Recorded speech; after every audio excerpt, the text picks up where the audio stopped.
नंदुरबार जिल्ह्यात पुढील 10 दिवसात पाऊस न झाल्यास शहराला 4 दिवसाआड पाणी पुरवठा होणार. आमदार चंद्रकांत रघुवंशी यांची माहिती. विरचक धरणात 47% पाणीसाठा.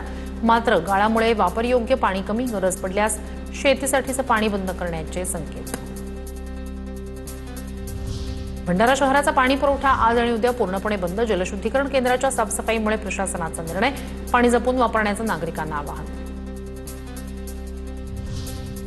धाराशिवमधील 225 प्रकल्पांमध्ये फक्त 10% पाणीसाठा शिल्लक. धाराशिवमधील अनेक प्रकल्प तळ गाठण्याच्या मार्गावर. गेल्या वर्षी प्रकल्पांमध्ये सुमारे 42% पाणीसाठा.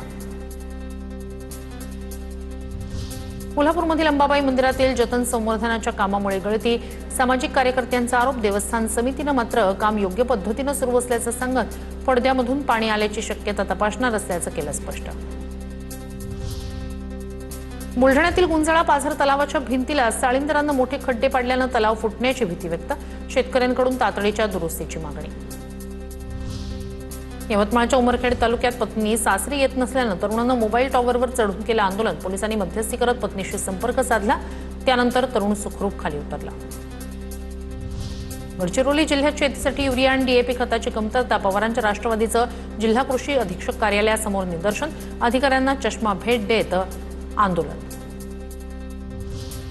श्री क्षेत्र तुळजापूरला जोडणारा माढ्यातील सीना नदीवरील पुलावर खड्डे. दुचाकी चारचाकी वाहनधारकांचे हाल. पुलावरील खड्डे बुजवण्याची प्रवाशांची मागणी.